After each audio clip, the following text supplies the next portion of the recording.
Hello everyone, welcome to GS with concept classes. इस video में हम पीपीएससी के द्वारा जो एक नई वैकेंसी आई है assistant public sanitary and waste management officer की, इसके क्लास को हमने प्रारंभ किया है। इस पर मैंने फर्स्ट क्लास लिया था, आज हमारा सेकंड क्लास है। लेकिन सेकंड क्लास जो है फर्स्ट क्लास से रिलेटेड है, इसलिए मैं फर्स्ट क्लास के कुछ बातों को मैं रिकॉल करवा दे रहा हूँ। ठीक है।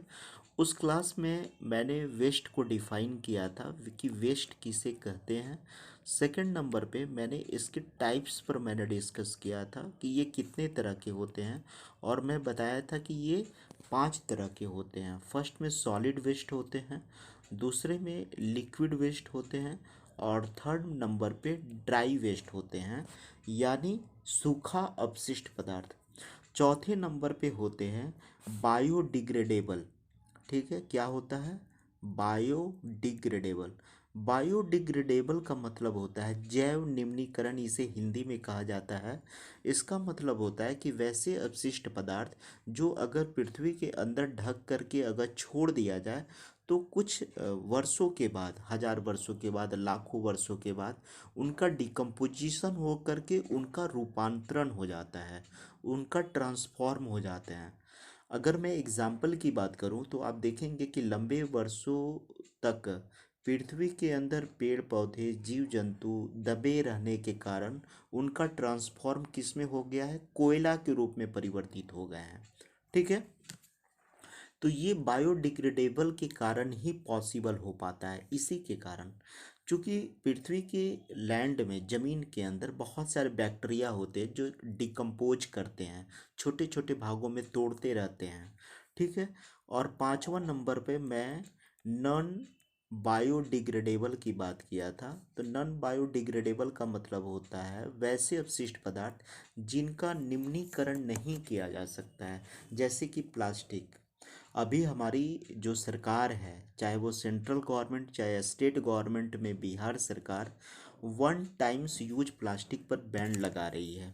वन टाइम्स यूज प्लास्टिक पर बैन लगाने के पीछे पर्पस है कि जो हम प्लास्टिक यूज करते हैं, ठीक है, वन टाइम यूज प्लास्टिक, वो पृथ्वी के अंदर विघटित नहीं हो पाती है। वो लंबे हजारों लाखों साल तक वो उसी अवस्था में पड़े हुए रहते हैं।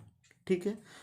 जो हमारी भूमि प्रदूषण का कारण बनता है, क्योंकि उससे बहुत सारे हानिकारक रासायनिक पदार्थ निकलते हैं, और उस प्लास्टिक से जो हानिकारक पदार्थ निकलते हैं वो क्या करते हैं, ग्राउंड वाटर के मतलब हो गया पृथ्वी के अंदर जल है ना, उस ग्राउंड वाटर में क्या होते हैं, ये हानिकारक केमिकल जो होते हैं, विषाक्त पदार्थ, ये घुल जाते हैं।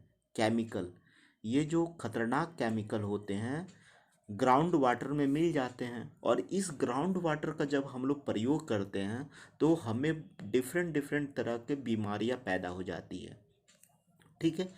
इसलिए सरकार जो है, अभी सेंट्रल गवर्नमेंट और स्टेट गवर्नमेंट पर्यावरण और पारिस्थितिकी को ध्यान में रखते हुए, यानी इन्वायरमेंट और इकोलॉजी को ध्यान में रखते हुए, सरकार ने अपशिष्ट पदार्थों के प्रबंधन के लिए एक्शन मोड में आई है। अगर मैं एग्जांपल की मैं बात करूं तो अभी सरकार ने अभी मैं 10 दिन पहले मैं कुछ न्यूज़ पढ़ रहा था, शायद वो हिंदू पेपर का ही आर्टिकल्स था।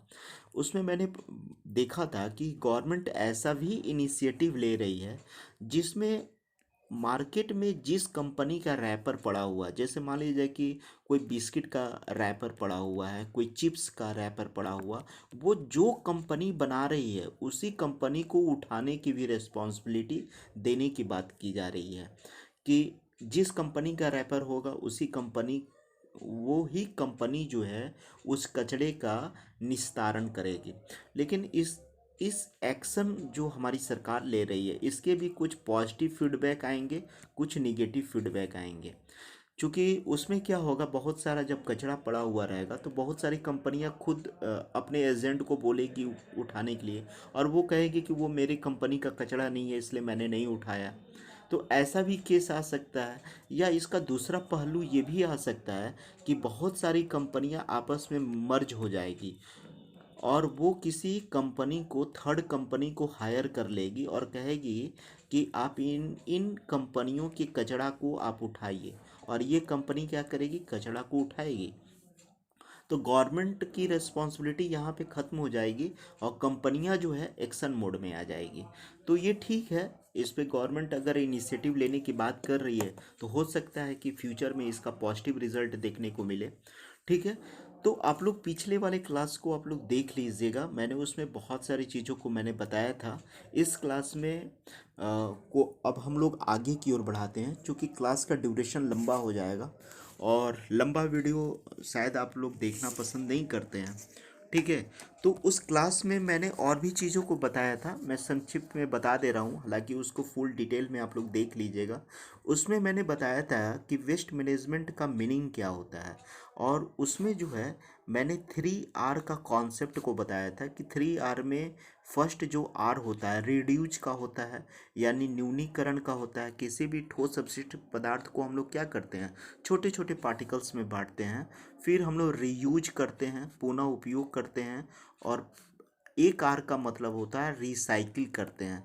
रिसाइकिल का मैंने एग्जाम्पल भी दिया था कि अभी देखिए क्या हो रहा है कि जो कचड़े पड़े हुए रहते हैं रोड पे, सड़क पर, उस पर कंपनियां जो है, नगर निगम उस कचड़े को उठा रही है और उसमें जो प्लास्टिक वाले डब्बे होते हैं वो कंपनी दूसरे कंपनी को दे दे रही है, और अगली कंपनी क्या कर रही है, उस प्लास्टिक से बायोडीजल का निर्माण कर रही है।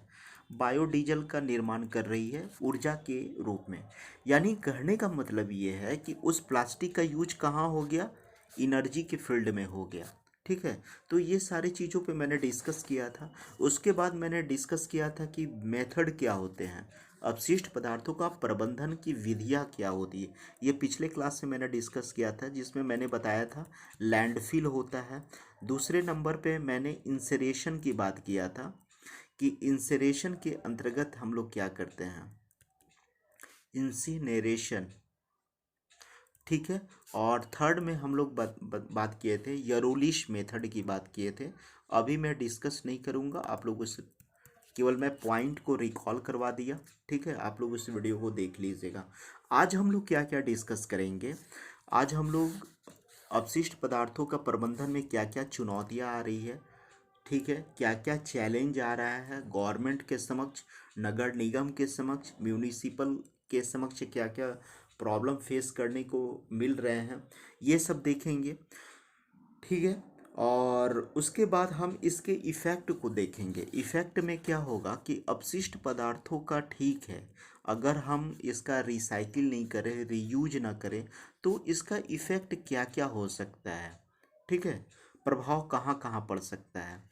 थर्ड नंबर पे हम बात करेंगे कि अपशिष्ट पदार्थों के प्रबंधन के लिए लीगल प्रोसेस क्या है। लीगल प्रोसेस भी आप लोगों की यूनिट में दिया हुआ है, लेकिन लास्ट यूनिट में दिया गया है। ठीक है। तो 2016 में अपशिष्ट पदार्थों के प्रबंधन से रिलेटेड रूल रेगुलेशन आए थे, उस पर भी हम लोग थोड़ा सा डिस्कस कर लेंगे। और अभी सरकार कौन कौन सी योजनाएं पे काम कर रही है, योजना पे हम लोग डिस्कस कर लेंगे। ठीक है। और ये जो है, फिर हम लोगों का ये टॉपिक हम लोगों का ख़त्म हो जाएगा और ये हमारा बेसिक क्लास होगा। ठीक है। इसके बाद नेक्स्ट क्लास में आप लोगों का मटेरियल जो है टाइपिंग करने के लिए मैं दे दिया हूँ। नेक्स्ट क्लास में किसी भी टॉपिक पर मैं ले सकता हूँ, चाहे वो ई वेस्ट पर मैं ले सकता हूँ, ठीक है, या आप म्यूनिसिपल वेस्ट पे मैं ले सकता हूँ, इंडस्ट्रियल वेस्ट पे ले सकता हूँ। इस सब का मटेरियल जो है टाइपिंग करने के लिए चला गया है, मटेरियल अवेलेबल है। चूँकि ये वैकेंसी तो किसी को पता नहीं था ना कि ये वैकेंसी आने वाली है, तो मटेरियल भी धीरे धीरे जैसे जैसे कलेक्ट होते जाएंगे वैसे टाइपिंग के लिए दे दिया जाएगा और उसके बाद आप लोग का क्लास ले लिया जाएगा। ठीक है। तो अभी टाइम भी है, एग्ज़ामिनेशन अभी नहीं होगा। ठीक है, अभी टाइम है, तो इसलिए पैसेंस के साथ आप लोग इसको पढ़ते रहिए और आप लोग पॉजिटिव रिस्पॉन्स दीजिए ताकि क्लास को कंटिन्यू रखा जा सके। ठीक है।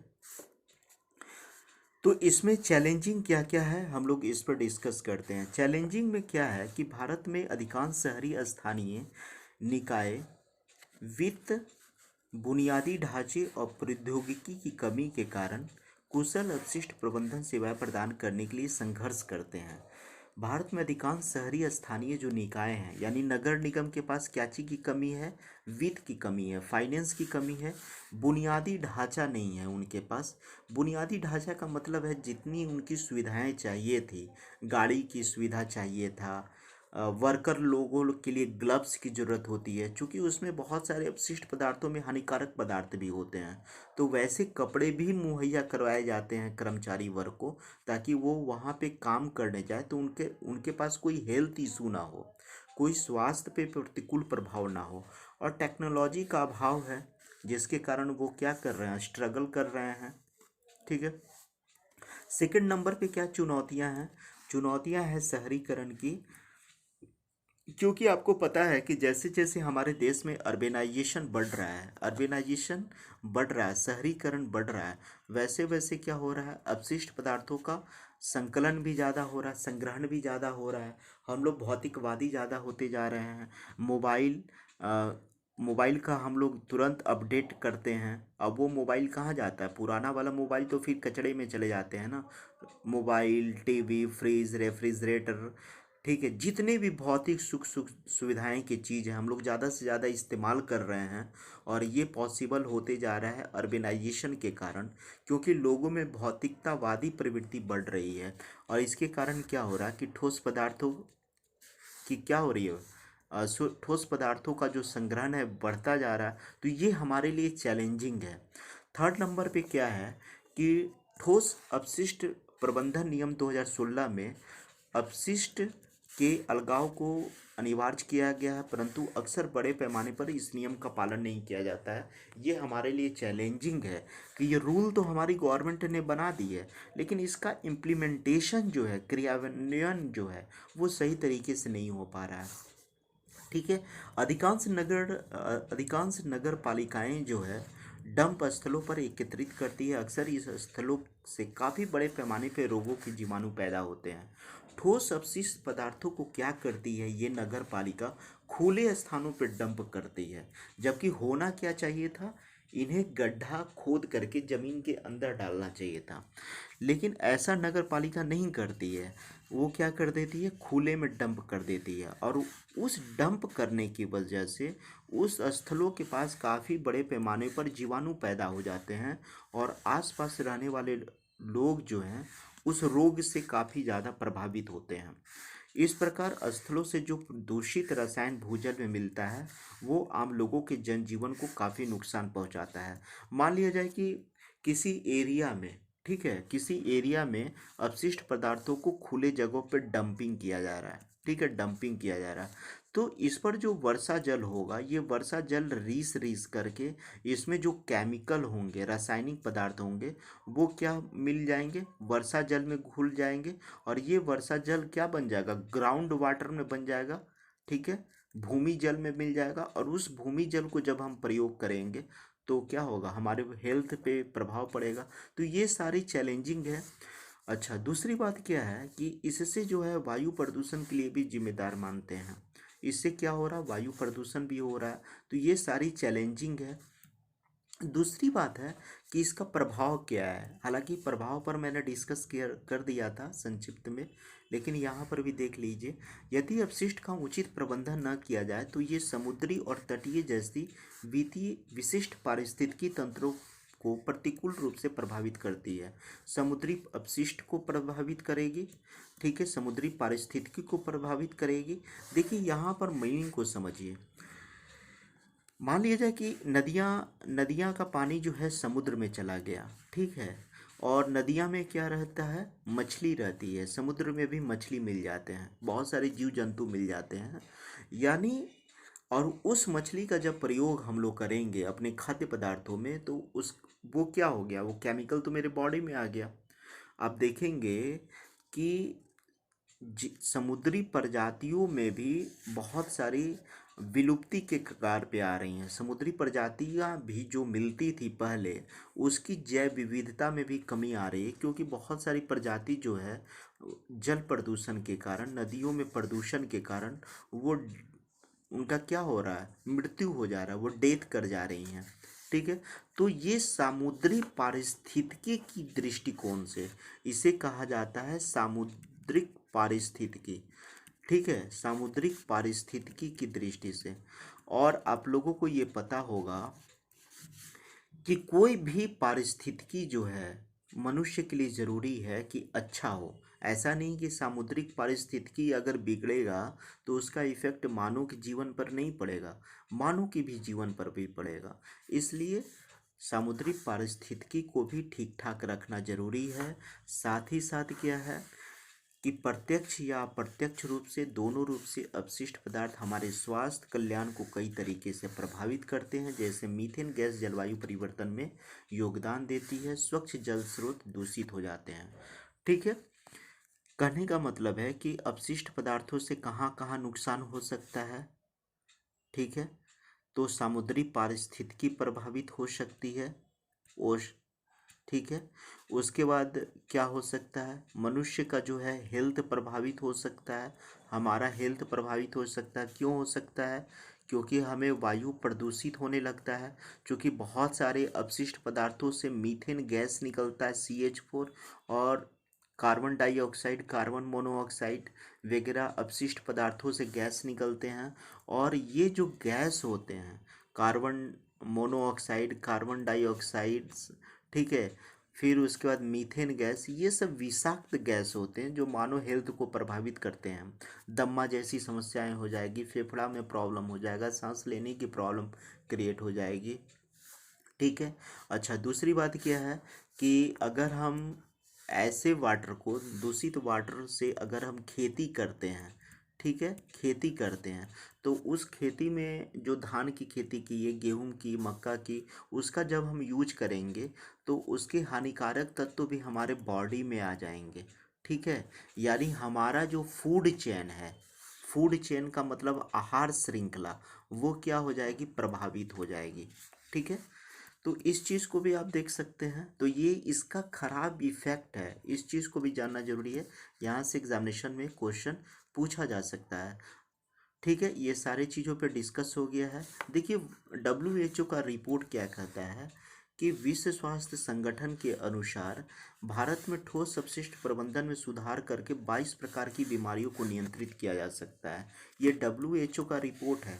कहने का मतलब है कि अगर अपशिष्ट पदार्थों का निस्तारण पर सेंट्रल गवर्नमेंट, स्टेट गवर्नमेंट ध्यान देती है तो 22 प्रकार के रोगों से मुक्ति तो यूं ही मिल जाएगा।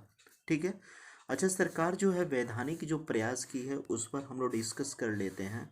ठोस अपशिष्ट प्रबंधन अधिनियम 2016, सॉलिड वेस्ट मैनेजमेंट रूल 2016 क्या है। यहाँ से क्वेश्चन ऑब्जेक्टिव आपका बनेगा। कुछ स्टूडेंट लोग डिमांड कर रहे थे कि सर ऑब्जेक्टिव क्वेश्चन भी पढ़ाइएगा, तो पढ़ाया जाएगा। पहले आप लोगों को बेसिक क्लियर होना जरूरी है। किसी भी चीज़ को समझ लीजिए, उसके बाद उसका ऑब्जेक्टिव क्वेश्चन सॉल्व कीजिएगा तो आसानी होगी। ठीक है, नियमों के अनुसार ये क्या है रूल। ठीक है, अभी हम लोग पढ़ रहे हैं ठोस अपशिष्ट प्रबंधन नियम। तो नियमों के अनुसार क्या है कि प्रदूषणकर्ता संपूर्ण अपशिष्ट को 3 प्रकारों में बांटते हैं। संपूर्ण अपशिष्ट को कितने प्रकारों में बांटते हैं? 3 प्रकार में। जैव न्यूनीकरण, गैर जीव न्यूनीकरण, इस पर मैंने डिस्कस कर दिया है कि जैव न्यूनीकरण किसे कहा जाता है, गैर जीव न्यूनीकरण किसे कहा जाता है। ठीक है, उसके बाद घरेलू अपशिष्ट खतरनाक पदार्थों के रूप में क्लासिफाइड किया है, यानी ये 3 भागों में कैटेगराइज किया है। इसे अलग अलग डिब्बों में रखकर स्थानीय निकाय द्वारा निर्धारित अपशिष्ट संग्रहकर्ता को ही देंगे। कहने का मतलब ये है कि ये जो रूल बना है कि अभी आप देखेंगे कि शहरों में जो डब्बा रखा हुआ रहता है, बड़े बड़े शहरों में, अच्छे शहरों में, कि वो 3 तरह के डब्बा रखे हुए रहते हैं। उस डब्बा का कलर भी डिफरेंट डिफरेंट तरह का होता है, पीला कलर का, रेड कलर का, और शायद एक ग्रीन कलर का है। जो बायोडिग्रेडेबल हैं वो शायद ग्रीन कलर के हैं, इस तरीके से, ताकि लोग कलर के आधार पर भी उसमें वेस्ट मटेरियल को डालें। कोई लिक्विड वेस्ट को जमा करने वाला डब्बा है, कोई सॉलिड वेस्ट को जमा करने वाला डब्बा है। हालांकि हम इसको इस तरीके से कह सकते हैं कि कोई बायोडिग्रेडेबल वाला डब्बा है, कोई नॉन बायोडिग्रेडेबल वाला डब्बा है, और कोई हानिकारक वेस्ट वाला डब्बा है। यही 3 प्रकार का डब्बा है जो इस रूल में बनाया गया था कि प्रत्येक नगर निगम कंपनी इसी तरह के डब्बे में कचरा का संग्रहण करेंगे और वो किसी कंपनी को सौंपेंगे। ठीक है, जहाँ पे उनको देना है। नगर निगम तो अपने पास नहीं रखती ना, वो तो किसी कंपनी को दे देती है। ठीक है, तो यही रूल बना था। उसके बाद क्या है कि इसके बाद आप लोग देख लीजिए, यहाँ तक तो हो गया। अलग अलग डब्बों में रखकर स्थानीय निकाय द्वारा निर्धारित अपशिष्ट संग्रहकर्ता को दे दिए जाएंगे। इसके पश्चात क्या था कि स्थानीय निकाय द्वारा निर्धारित प्रयोग शुल्क का भुगतान करके प्रदूषणकर्ता द्वारा किया जाएगा। यह शुल्क स्थानीय निकाय द्वारा निर्मित विनियमों से निर्धारित किए जाएंगे। कहने का मतलब क्या है कि स्थानीय निकायों द्वारा निर्धारित प्रयोग शुल्क भुगतान प्रदूषणकर्ता द्वारा किया जाएगा। यानी जो कचरा फैलाएगा उससे नगर निगम पैसा वसूलेगी। ठीक है, पैसा वसूलेगी और उस पैसा को वसूल करके ये शुल्क स्थानीय निकायों द्वारा निर्मित विनियमों से निर्धारित किए जाएंगे। जो रूल रेगुलेशन जो ऊपर बनेगा उसी के अनुसार नगर निगम कंपनियां जो है प्रदूषण फैलाने वाले लोगों से पैसा चार्ज करेगी। क्या करेगी? पैसा चार्ज करेगी और इकट्ठा भी करेगी।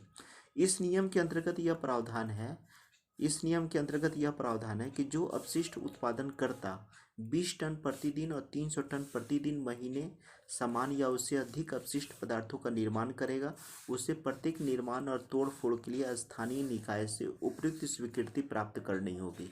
अगर मान लीजिए कि कोई कोई उत्पादन करता है, कोई कंपनी है, कोई फैक्ट्री है, अगर अपशिष्ट पदार्थों का अगर वो संग्रहण करता है प्रति महीने, तो उसे नगर निगम से परमिशन लेना होगा।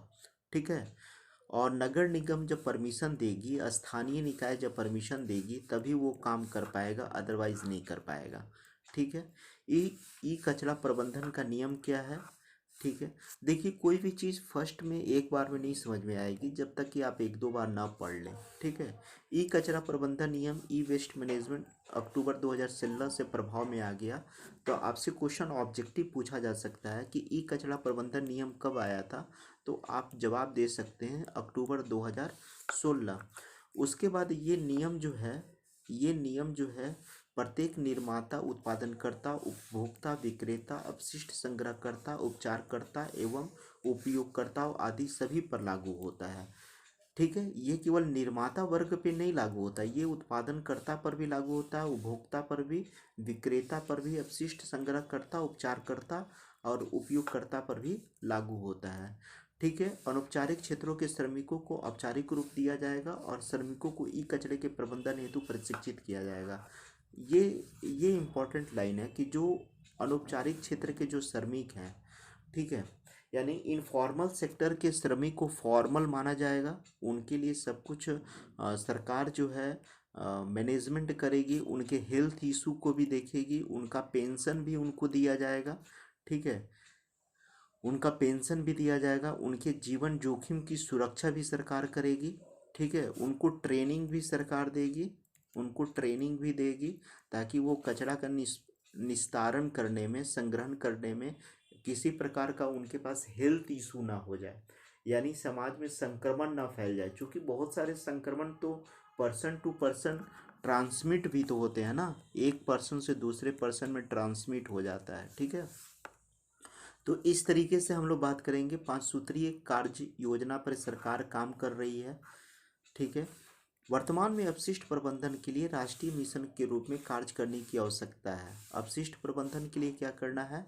राष्ट्रीय मिशन के रूप में कार्य करने की आवश्यकता है। विशेषज्ञों ने इसके लिए 5 सूत्रीय कार्य योजना प्रस्तुत की है जो इस प्रकार है।